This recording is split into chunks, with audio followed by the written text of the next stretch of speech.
Stick around, because today we're diving into Keir Starmer's recent radio appearance, a moment that revealed much more than just his policies. It exposed a startling detachment from the struggles of everyday people when confronted by a host about his personal wealth, pointing out he never had to worry about Bill C's response, highlighted how removed he is from the financial stresses that millions face daily. Before we unpack this further, take a moment to like this video, subscribe to our channel, and turn on notifications so you never miss an update on key political issues shaping the UK. He just played this from Maxine, who was on the show. We just can't keep warm. People are going to die. Elderly people are literally going to die. How's he going to live with that? Is he going to have the courage to back down from a terrible decision? She's wearing extra layers. She can't put the heating on this week despite the cold weather, because of your decision to withdraw her winter fuel payment. Kay's radio interview wasn't just another routine appearance. It became a moment of reckoning, showcasing how far removed he is from the realities of everyday Britons. The host's question was simple yet powerful. How can someone who's never had to worry about bills truly understand the struggles of millions dealing with financial hardships? For millions across the UK, juggling bills, rent, and groceries is a daily challenge.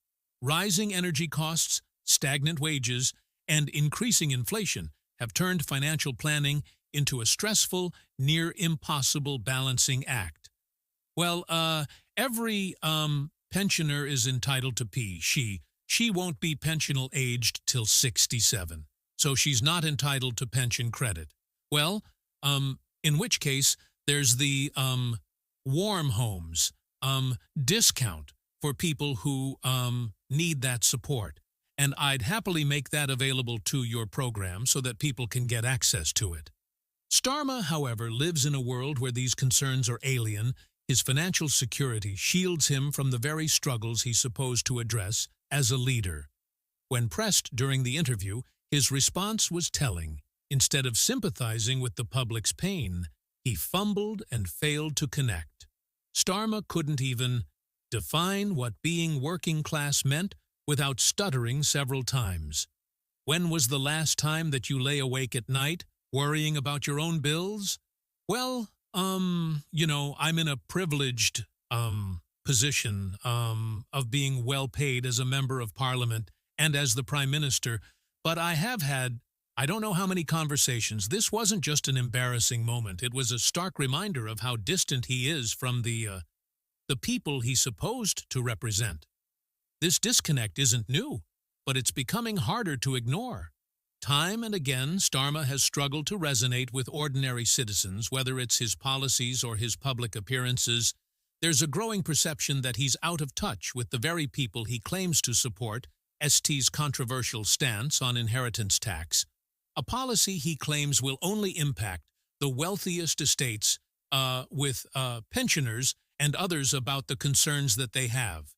And that's why it's really important for me to say, again, anybody who's entitled to pension credit needs to take that pension credit up. Once again, Prime Minister, with respect, that wasn't the question. The question was, when was the last time you worried about your own bills? Well, I've answered that, I think, which is, say I am in a privileged position. I accept that initially this might have sounded reasonable after all, targeting the ultra-wealthy to redistribute resources aligned with his rhetoric of standing up for the working class. But the reality on the ground tells a very different story. Farmers across the UK, particularly those running small family-owned farms, were quick to see the cracks in Starmer's policy. Hundreds of them braved cold, rainy weather to protest, demanding answers. Good morning, Nick. Morning, S. Morning, morning. My question is, you said you're not going to raise income tax, VAT, or national insurance. But what about cancel tax and pensions? Like, at the minute you get 25% tax-free on your private pension. Will you be reducing that figure so you end paying more tax when you draw your pension? Yeah, Sid, on the question of tax. We've been really clear. We're not going to be raising tax on working people. So these weren't billionaires trying to protect their fortunes. These were hard-working families whose lives revolve around their land. For them, farming isn't just a profession. It's a tradition, a legacy passed down through generations. Starmer claimed the tax would only affect a small group of wealthy farmers. But if that were true, why did so many feel compelled to T-test? The answer lies in how the tax disproportionately impacts smaller farms. Many of these farms don't have the cash flow to pay hefty taxes, meaning they could be forced to sell their land, a devastating blow to their livelihoods and communities. If the rumblings are true, it looks like British farming is over in Britain. They're on about taking agricultural property relief off land that will basically devalue land that much. It will make most farming businesses insolvent. It will bankrupt them overnight. We'd add 7. He spent his life paying a mortgage. Don't treat this as just a spat. This is very important because there's a cultural lay for the nation. To me, it will be all lost in a tax bill. Instead of addressing these valid concerns, Starmer dismissed the protests, insisting his calculations were correct. This reaction felt dismissive and disrespectful to the farming community. These protests weren't just about taxes. They were about preserving a way of life that's already under immense pressure from rising costs, unpredictable weather, and government policies that often feel out of touch. The sheer number of protesters made one thing clear. Starmer's math wasn't adding up, and his failure to listen only deepened the divide between him and a key segment of the population. And under this Labour government, it's only going one way, and that's south, until that maniac Starmer is no longer in number 10. We are in serious trouble. He's lied to everybody in his manifesto. Another flashpoint in ST's leadership is his decision to cut the winter fuel allowance, a move that has drawn widespread condemnation, particularly from pensioners, for millions of elderly Britons. This allowance isn't just a helpful bonus, it's a necessity. The UK's winters are harsh, and energy prices have been skyrocketing for those on fixed incomes. Especially pensioners staying warm during the colder months can be a struggle. The winter fuel allowance provided a lifeline helping vulnerable individuals heat their homes without having to sacrifice other essentials like food or medication. The question, how are you going to bring those prices down and do it for good? We can't be doing this. Prices go down a bit. Over the summer, they go back up again in the winter. In that way, well, we have a very cold snap at the moment. Prime Minister here in Lincolnshire, and a lot of people concerned about the winter fuel benefits. As well. Let me just play. What makes this decision even more troubling is ST's history. He had previously criticized similar cuts under other leaders, labeling them as cruel and unjust. Yet now, in a position of power, he enacted the very policy he once condemned. This hypocrisy hasn't gone unnoticed for pensioners. This cut isn't just about losing money, it's about losing dignity. Many have worked hard, their entire lives contributing to society and paying taxes only to feel abandoned in their late years. Starmer's justification for the cut, that it was necessary to balance budgets, rings hollow to those who are now forced to choose between heating their homes and putting food on the table. We just can't keep warm. People are going to die. Elderly people are literally going to die. How's he going to live with that? Is he going to have the courage to back down from a terrible decision? She's wearing extra layers. She can't put the heating on this week, despite the cold weather, because of your decision to withdraw her winter fuel payment.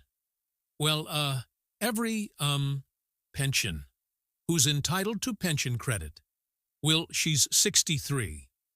The backlash was swift and fierce.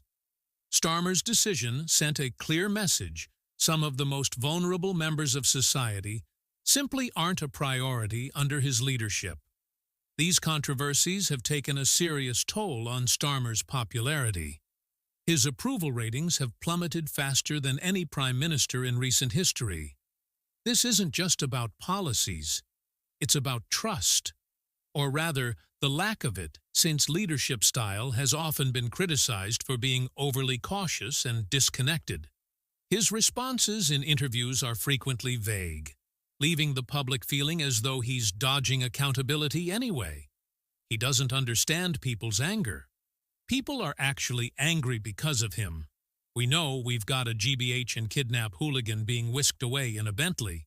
So we can make way for people like Peter Lynch, who was sentenced to an unprecedented 2 years and 8 months for a nonviolent offense during the disorder. This summer, he reportedly took his own life in prison at the weekend.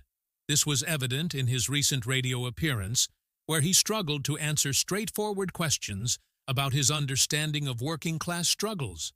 The British public wants a leader who can inspire confidence, someone who listens to their concerns and offers genuine solutions, but Starmer's tendency to double down on unpopular decisions has only added to the frustration.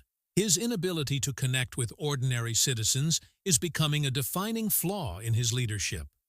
For example, when asked about his wealth and how it affects his perspective, Starmer had an opportunity to show humility and understanding.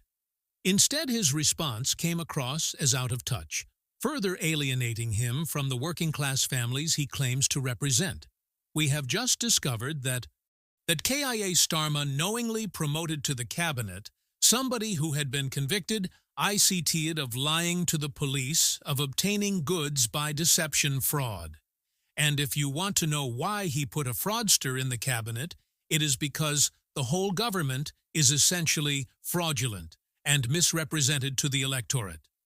The challenges facing the UK are immense: a cost of living crisis, rising energy prices, and widespread public dissatisfaction with political leadership. In this climate, Starmer's inability to connect with voters is a significant liability if he can't rebuild trust and demonstrate that he truly understands the struggles of everyday people.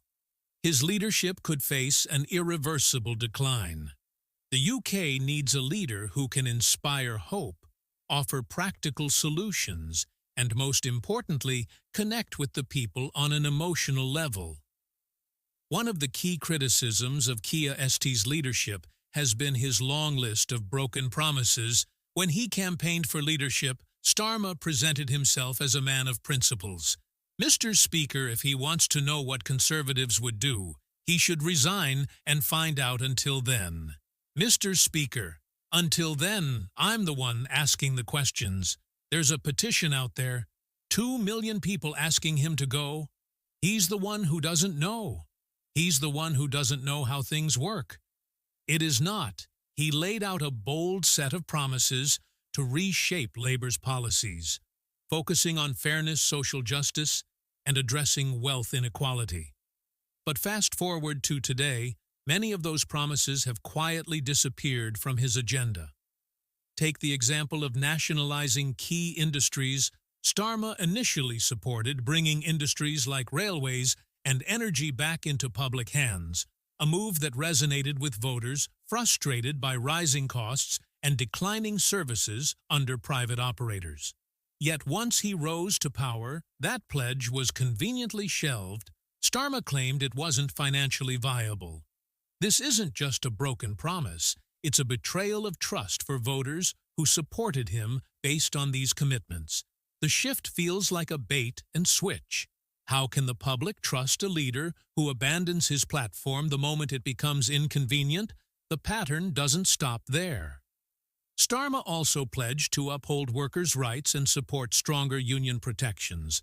But during the recent wave of strikes across the UK, his response was tepid at best. While workers marched in the streets, demanding fair pay and better conditions, Starmer urged restraint, distancing himself from the very unions that form labor's backbone. This disconnect between words and actions is at the heart of why so many are questioning his leadership. The public wants consistency and integrity. Qualities Starmer has struggled to demonstrate. The UK's energy crisis has been one of the defining issues of the past year, with soaring prices and millions struggling to afford meeting. The crisis demanded bold leadership and innovative solutions. Instead, Starmer offered little more than vague platitudes and short-term fixes. His energy policy, while presented as a solution, lacked the depth and vision needed to tackle the root causes of the crisis. Starmer proposed a temporary price cap, which might offer brief relief, but doesn't address the structural issues that keep energy prices. High critics argue that he missed an opportunity to push for a long-term transition to renewable energy, which could reduce costs and create jobs while tackling climate change. Compare this to leaders who have taken decisive action in similar crises in Germany. For instance, the government introduced sweeping subsidies and invested heavily in renewable infrastructure to shield citizens from price hikes. Starmer's approach, by contrast, felt reactive and uninspired. A far cry from the bold leadership the UK needs. Even more concerning is his lack of engagement with the public on this issue. While families were forced to choose between heating and eating, Starmer was noticeably absent from the conversation. His failure to empathize and connect with those affected only deepened the perception that is out of touch. The dissatisfaction with Starmer isn't just confined to political analysts and opposition parties. It's spreading among ordinary citizens across the UK. Grassroots movements are gaining momentum, uniting people from all walks of life who feel let down by his lead airship. Social media platforms are buzzing with hashtags. Calling for his resignation means mocking his inability to connect with the working class, are going viral, and protest groups are organizing rallies to voice their frustrations. This isn't just an online phenomenon. It's spilling into the real world, with more and more people joining the call for change. One protester in Manchester summed it up perfectly. Starmer promised us change, but all we've gotten is more of the same. We need a leader who understands our struggles, not someone who sits in a bubble of privilege. This growing movement poses a significant challenge for Starmer. The more he ignores these voices, the louder they become. And with local elections on the horizon, the backlash could translate into real political consequences. One area where Starmer has invested heavily is his media strategy. His team has worked hard to polish his public image, carefully crafting his appearances to present him as a competent and relatable leader. But this strategy has its pitfalls. For one, it's hard to sell relatability when your actions suggest otherwise. No amount of polished interviews or well-scripted speeches can hide the disconnect between Starmer and the public. In fact, some of his media appearances have backfired spectacularly. Take his recent attempts to appeal to younger voters. ST's team organized a series of social media campaigns, complete with trendy hashtags and attempts at humor. But instead of resonating with the target audience, these campaigns were widely mocked as tone-deaf and out of touch. The problem isn't just poor execution, it's that these efforts feel inauthentic. Young voters are looking for genuine engagement on issues like climate change, housing, and education. What they're getting instead are hollow slogans and empty promises. Starmer's reliance on media optics over substantive policy is a GBLE that's failing to pay off. If he continues down this path, he risks alienating not just young voters, but the broader public as well. At the heart of the criticism against Keir Starmer is a larger issue. The UK is facing a leadership void in times of crisis. The public looks to its leaders for guidance, reassurance, and solutions.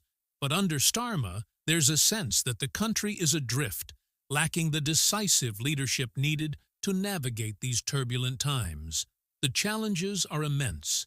The cost of living crisis is pushing millions into poverty. The NHS is under unprecedented strain. Climate change demands urgent action. And yet Starmer's leadership feels hesitant, reactive, and devoid of vision. What the UK needs now is a leader who can inspire hope. A leader who isn't afraid to take bold risks and challenge the status quo. Someone who can connect with people on an emotional level, offering not just policies, but a sense of direction and purpose. Starmer, as he stands today, doesn't seem to be that leader. His inability to connect with voters, his track record of broken promises, and his lack of bold ideas are holding the UK back at a time when it can least afford it. The road ahead for Keir Starmer is fraught with challenges. If he wants to salvage his leadership, he'll need to address these criticisms head-on, rebuild trust with the public, and offer a compelling vision for the future. But the question remains, does he have what it takes, or will his tenure as Labour leader go down as one of missed opportunities and squander potential?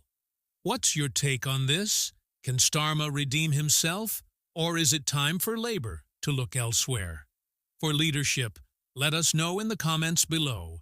And if you're following this journey, make sure to like this video, subscribe to our channel, and turn on notifications to stay updated on the latest developments.